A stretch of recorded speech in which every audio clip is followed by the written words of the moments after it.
Halo, selamat siang. Wah, ada yang di belakang sana ya. Ya, kita masih coba format seperti ini, saudara ya. Nanti saudara boleh kasih masukan sama saya, sama Ko Isman, sama teman-teman Asyir. Coba kasih masukan ya, gimana, enak nggak, enak yang tempat yang dulu atau dibalik ke sini. Oke, ya. Masih dalam suasana Natal, saudara ya.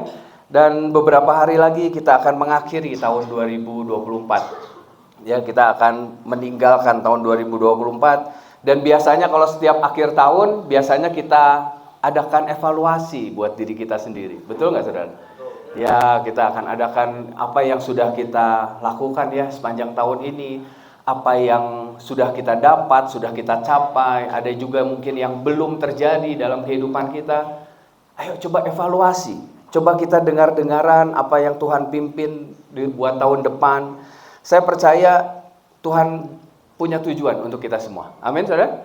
Bukan tanpa rencana, Dia kasih kita umur, Dia kasih kita waktu. Saya percaya itu punya tujuan.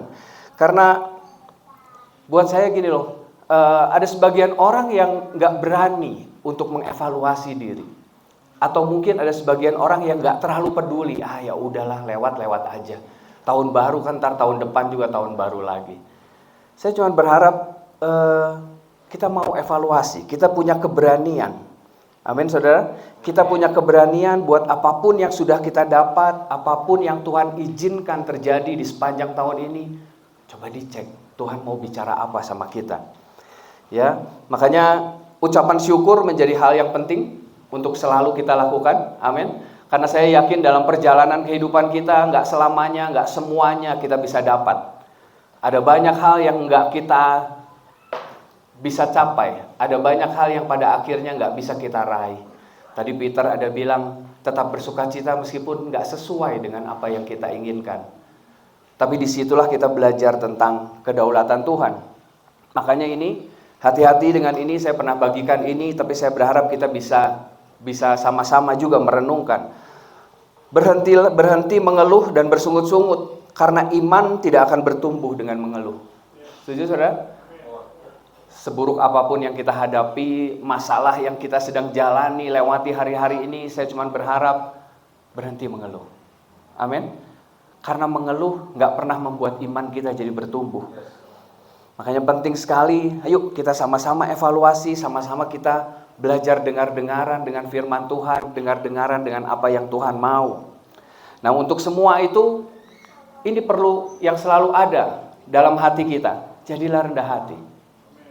Rendah hati dalam arti gini loh, akan ada orang yang mungkin ngasih tahu kita, mengkritik kita, ngasih masukan buat kita, atau mungkin Tuhan ingin bicara sesuatu buat kita. Ayo jadilah rendah hati. Dengar-dengaran apa yang mereka katakan. Ada banyak orang memang yang sulit untuk menerima kelemahan mereka. Ya, ada banyak orang juga yang mungkin susah untuk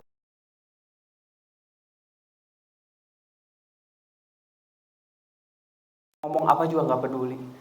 Tapi saya berharap Natal kali ini, penutupan tahun 2024, seharusnya membuat kita sadar bahwa perlu kerendahan hati untuk menerima kritikan. Amin, saudara? Perlu kerendahan hati untuk menerima masukan. Makanya kalau ini, Tim Keller ada bilang gini ya, khotbah yang paling baik adalah khotbah yang disampaikan untuk diri sendiri. Setuju, saudara? Kita sering kali mendengar pembicara-pembicara hebat, mencari di YouTube di mana, dan sering kali kita bagikan sama orang-orang lain waktu khotbahnya bagus. Tapi ini perenungan bagus nih, bahwa khotbah yang paling baik adalah khotbah yang disampaikan untuk diri sendiri. Karena tujuannya gini loh, tujuannya supaya saya mengalami apa yang namanya perubahan hidup. Amin, saudara. Memberitakan Injil pada diri sendiri terlebih penting daripada kita memberikannya untuk orang lain. Berikan dulu untuk diri sendiri, baru berikan buat orang lain. Karena akan sangat menyakiti kalau kita menyampaikan apa yang nggak kita lakukan. Setuju, saudara? Kita pinter sih ngomong mah, tapi kalau kita nggak lakuin, orang-orang yang melihat kita akan tersakiti. Lu mau ngomong doang. Makanya kita perlu mengambil waktu untuk mengkalibrasi hati. Wah, tadi ada bilang mengkalibrasi hati. Kalibrasi hati itu seperti menyetel ulang.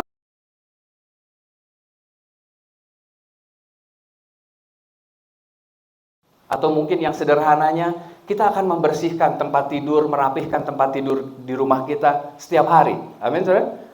Nggak dia akan dibiarkan itu awut-awutan terus. Kita akan merapihkannya. Itulah mengkalibrasi. Jangan-jangan hati kita ini sudah melenceng jauh. Jangan-jangan perjalanan kita, kesibukan kita membuat kita melenceng. Hati kita tuh melenceng. Tahun ini saya menikah dengan istri saya sudah 25 tahun, saudara. Terima kasih. Doakan kami terus, amin saudara ya. Karena gini loh, saya manusia terbatas, dia juga penuh dengan kekurangan, saya juga penuh kekurangan. Amin saudara. Tapi perjalanan 25 tahun itu membuat saya semakin harusnya semakin mengerti dia. Tapi pada kenyataannya beberapa minggu sebelum anniversary, kita jadi ribut. Wah, ributnya agak besar, ribut. Dan ributnya masalah-masalah yang sepele, remeh-temeh gitu ya. Biasanya kita jadi akhirnya ribut. Dan di situ perlu gini loh. Perlu kesadaran, kerendahan hati buat iya, gue tuh salah ya.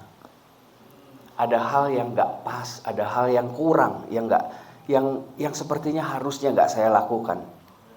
Makanya respon saat dalam tekanan itu perlu kita perhatikan. Karena waktu dalam tekanan biasanya respon kita jadi aneh. Betul nggak saudara? Waktu semuanya berat, waktu semuanya jadi menekan, biasanya responnya jadi aneh. Nah itu yang terjadi sama saya. Padahal gini loh, saya kan merasa saya sudah baik.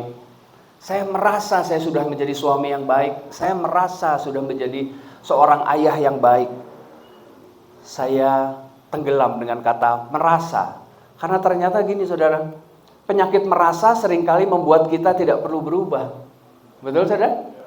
Iya, kan merasa sudah baik. Ya sudah baik dong. Seringkali merasa menjadi sesuatu yang membuat kita akhirnya nggak perlu mengalami apa yang namanya perubahan. Bahaya banget dengan kata merasa.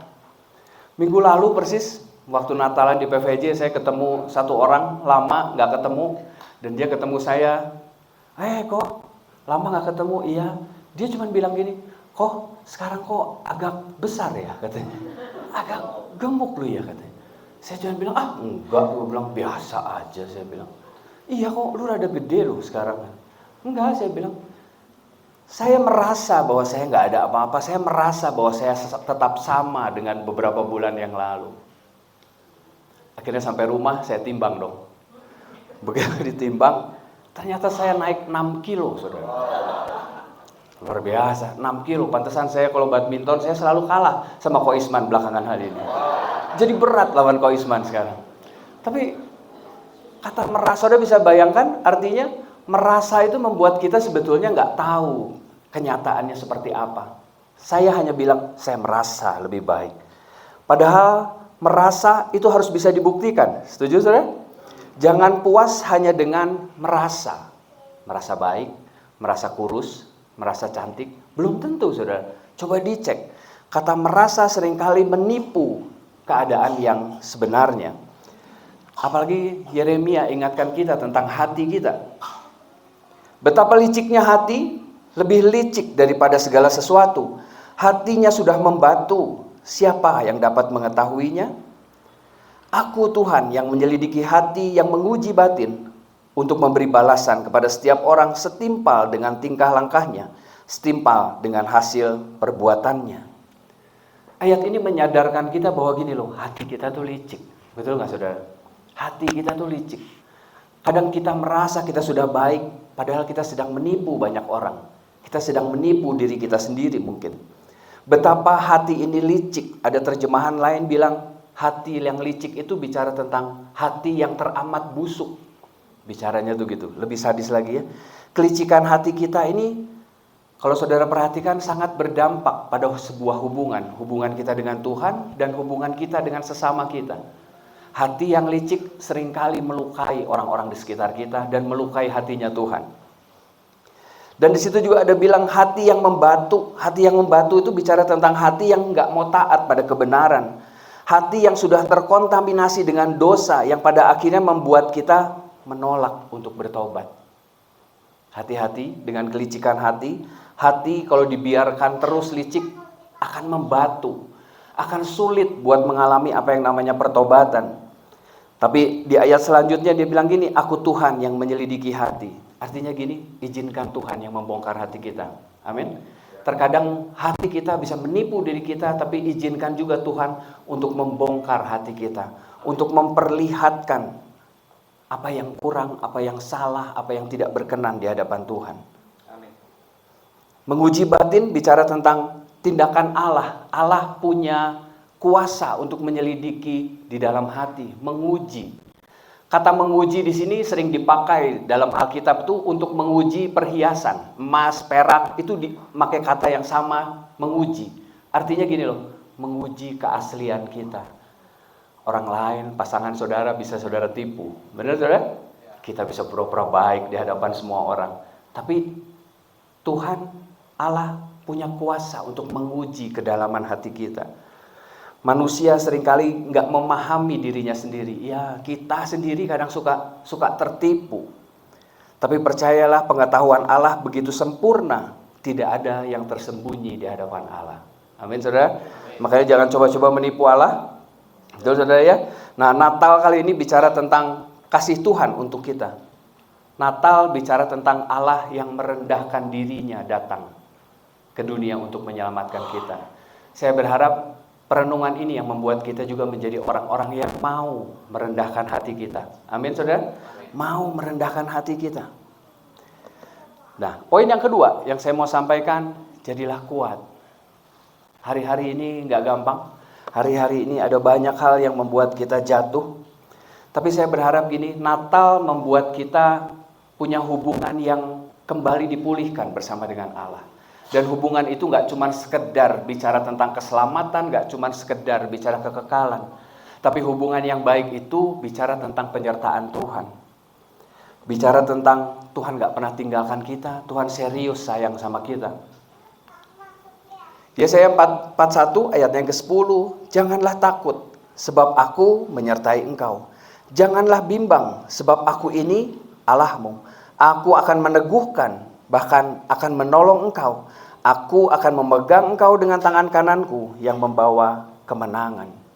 Ada sebuah gini loh saudara, bahwa janji Tuhan buat setiap kita itu, janji penyertaan itu selalu ada buat kita. Amin. Terlepas apapun yang sedang kita hadapi, musim hidup yang gak enak mungkin, sebuah penyertaan total yang memberikan keberanian buat kita menghadapi banyak hal, menghadapi hal-hal mungkin yang gak enak. Tapi gini loh, saya ditemani sama Tuhan. Tuhan ada bersama-sama dengan saya. Memang takut sih, memang khawatir sih. Seringkali kita menghadapi banyak hal yang membuat kita takut, membuat kita khawatir. Tapi lewat firman ini, lewat ayat ini, Allah memegang tangan kanan kita. Wah, buat saya gini loh, gambaran Allah sebagai pelindung buat hidup kita. Amin, saudara. Ayo renungkan ini. Tuhan tidak pernah meninggalkan kita. Penyertaannya menjadi sebuah jaminan buat kita. Nah, kemarin saya ada mampir ke salah satu home senior, home hebat itu ya, udah lama banget itu home. Dan saya diberkati dengan ada seseorang yang sharing tentang bagaimana Tuhan menyertai dia. Ya, sekarang kita mau dengar, dia mau cerita di sini. Saya berharap kita bisa kasih waktu buat dia ya. Saya panggil Mbak Inoy buat cerita.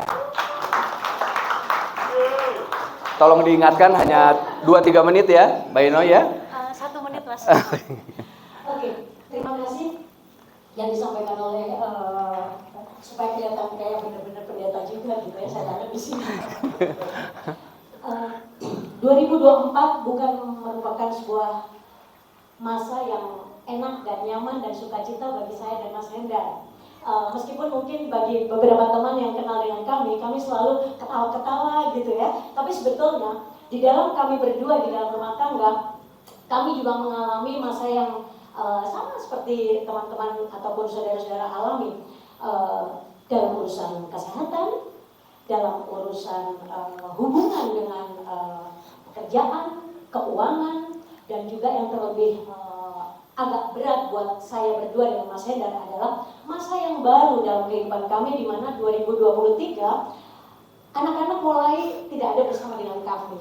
Jadi Kami mempunyai 2 anak dan mereka sudah berumah tangga dan tidak tinggal di Bandung begitu. Nah, waktu di 2023 itu ternyata tidak semudah yang saya katakan bahwa oh nggak apa-apa anak-anak keluar dari rumah. Ternyata musim itu memberikan sebuah tekanan buat saya secara pribadi ternyata, dan itu membuat saya dengan Mas Hendar itu saya jadi mudah galau gitu ya.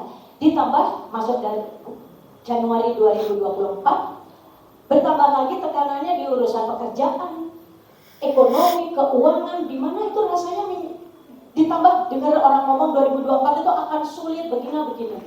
Waktu semua berita itu mengatakan sulit, tanpa saya sadari itu juga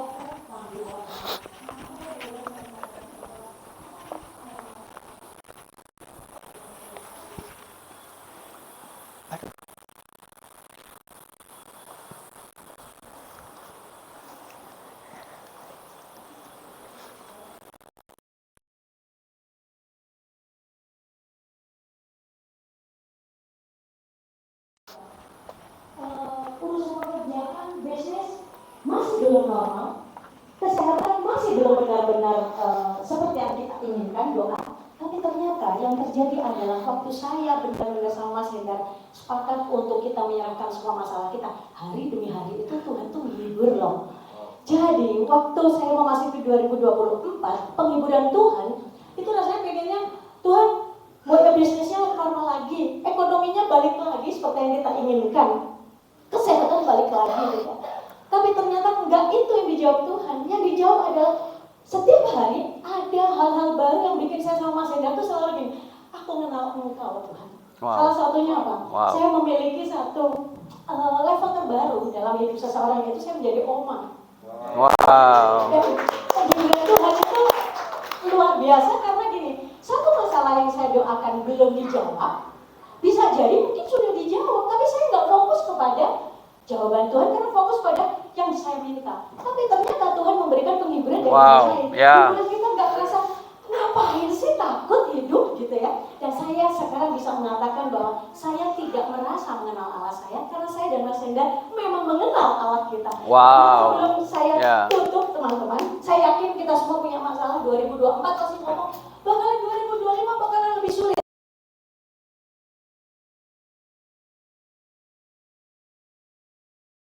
Kekuatan saya waktu saya berulang tahun, bertambah usia saya beberapa minggu yang lalu, setengah menit ya sebelum saya bagi firman, Tuhan kasih hadiah yang luar biasa karena Dia tahu masa depan saya, Dia tahu masa depan apa yang akan terjadi.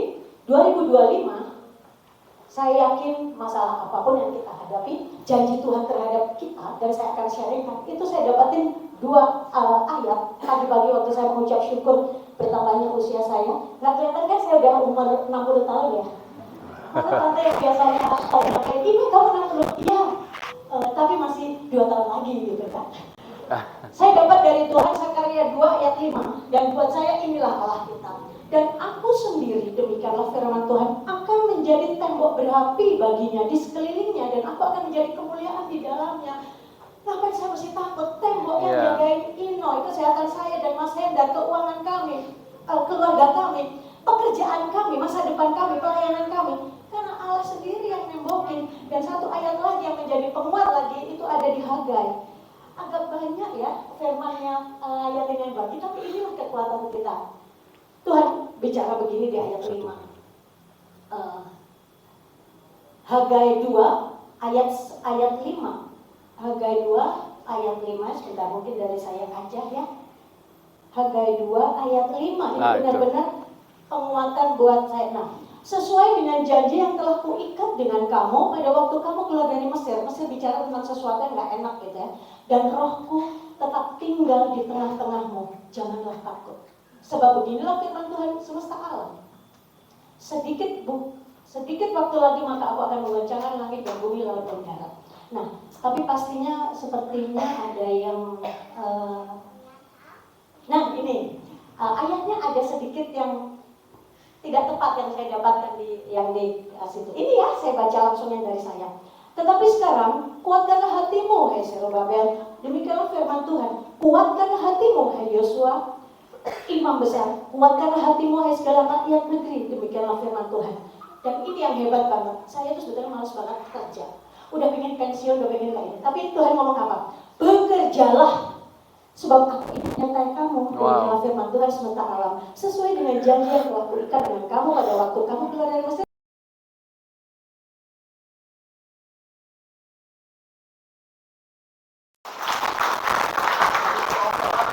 Luar biasa ya. Janganlah takut gitu ya, jadilah kuat. Dan saya berharap tadi saya bagus banget, maksud gini loh. Kita kuat bukan karena kita yang hebat, betul? Tapi karena kita yakin bahwa penyertaan Tuhan, ada banyak tangan-tangan Tuhan, bahkan ada tembok-tembok yang Tuhan jagai dalam kehidupan kita. Saya berharap kita bisa diberkati lewat sharing tadi dan membuat kita berpikir gini loh, bahwa masanya mungkin gak enak, masanya mungkin berat, tapi Tuhan gak pernah tinggalkan kita.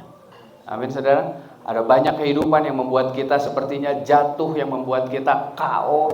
Tapi sekali lagi saya berharap jadilah kuat. Amin saudara. Saya pernah sharing tentang boneka angin yang bawahnya yang dipukul bisa berdiri lagi itu. Saudara ingat? Ada boneka yang dipukulin gitu terus dia bangkit lagi, pukul bangkit lagi. Saudara pernah punya mungkin itu boneka itu? Ya. Saya cuma membayangkan boneka itu tidak bisa melawan, tidak bisa menghindar juga. Ada banyak pukulan yang harus dia terima. Tapi luar biasanya gini, boneka itu tetap bangkit lagi tuh. Tetap bangkit lagi, tetap bangkit lagi. Kehidupan seringkali menghampiri kita dengan banyak pukulan.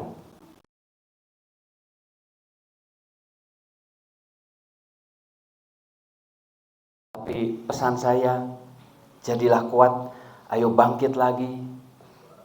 Tapi pada kenyataannya juga seperti kita tahu ada beberapa orang yang dipukul, jatuh, dan gak pernah bangkit lagi sampai sekarang. Mungkin kita punya teman yang seperti itu, atau mungkin kita sedang mengalami seperti itu. Beberapa waktu lalu saya didatangin sama anak muda, dia ada masalah, terus dia bilangnya gini, masa Tuhan gak jagain sih kok?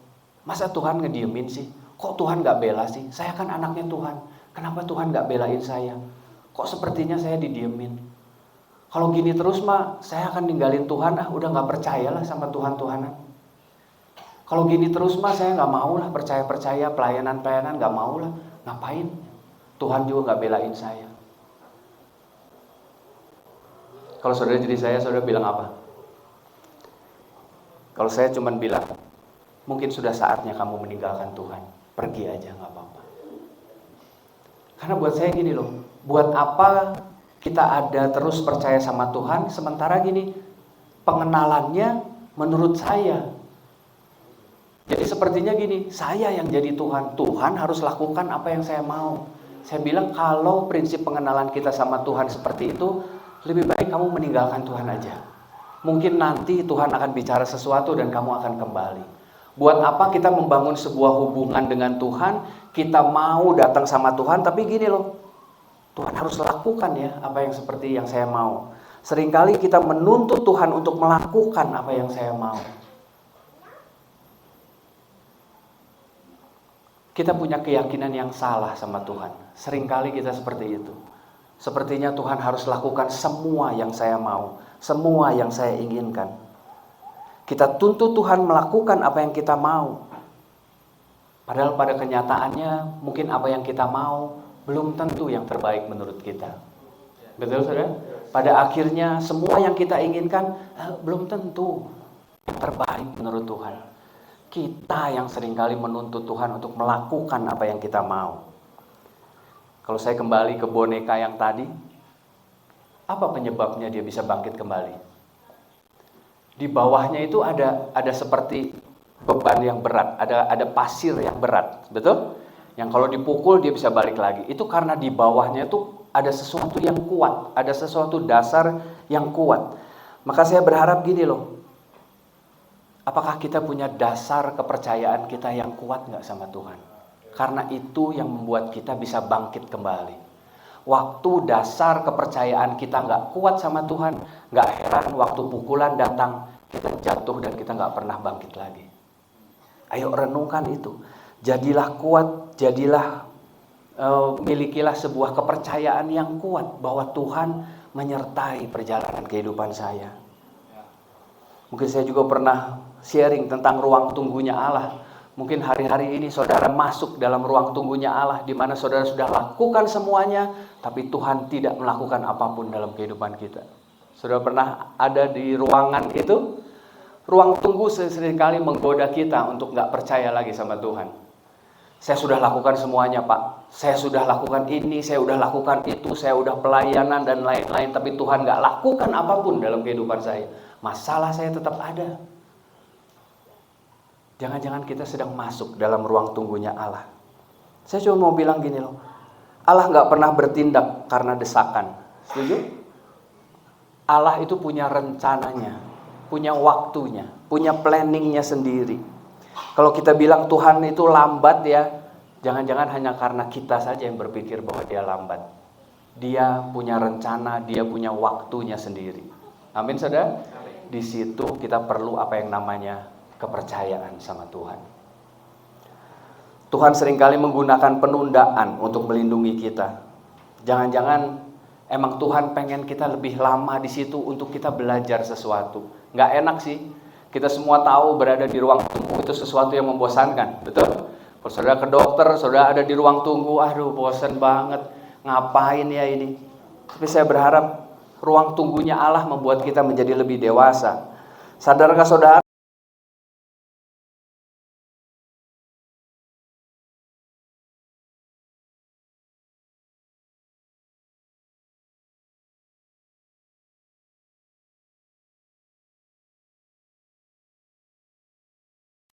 Tuhan lambat, Tuhan gak bekerja. Saya berharap perenungan jadilah kuat itu bukan berarti karena kitanya yang hebat, tapi karena kita mempercayai pada penyertaan Tuhan. Allah akan membuat Anda berkembang saat Anda menunggu. Iman kita harusnya bertumbuh saat kita menunggu, karena kita jadi percaya bahwa waktu yang terbaik itu miliknya Tuhan loh. Semua yang terbaik itu Tuhan yang rencanakan loh, bukan rencana saya. Ayat yang terakhir, Yakobus 4 ayat 1. Yakobus 1 ayat yang keempat. Versi mudah dibaca. Dan kesabaran itu membuat pekerjaan sempurna. Maka kamu akan menjadi dewasa dan lengkap. Kamu menjadi sebagaimana yang dikehendaki Allah terhadap kamu. Saya suka kata itu, dikehendaki Allah terhadap kamu. Artinya gini loh, Tuhan tuh punya rencana loh buat kita semua. Amin, saudara. Izinkan Dia yang menuntun, izinkan Dia yang memimpin, izinkan Dia yang memegang berdaulat atas kehidupan kita. Natal kali ini selalu bicara tentang kerajaan yang datang. Aman, Dep? TV-nya? Sampai mana tadi? Saya berharap Natal kali ini berbeda. Amin, saudara. Amin. Yesus datang sebagai Raja dan biarlah Dia memerintah atas kehidupan kita. Makanya poin yang pertama sama-sama kita belajar hari ini, jadilah rendah hati. Amin. Katakan rendah hati. Rendah hati. Jadilah rendah hati untuk dikoreksi, untuk menerima teguran. Izinkan Tuhan membongkar hati kita. Jangan-jangan hati kita ini licik banget. Tadi Yeremia bilang gitu. Betapa liciknya hati. Hati-hati dengan itu ya. Nah, yang kedua, jadilah kuat. Sekali lagi, kuat di sini bukan berarti karena kita hebat. Kuat karena kita sadar akan penyertaan Tuhan, sadar bahwa Tuhan gak pernah lepaskan kita. Amin, saudara. Amin. Saya berharap perenungan ini bisa kita menjadi orang-orang yang semakin mengenal Allah. Amin. 2025 tadi Mbak Inoy juga bilang bukan sesuatu yang gampang. Iya, dilihat di sini kayaknya gak gampang. Tapi percayalah, buat Tuhan gak ada yang mustahil. Amin, saudara. Buat Tuhan gak ada yang gak mungkin. Izinkan Tuhan menjadi Tuhan dalam kehidupan kita. Amin. Tuhan Yesus memberkati.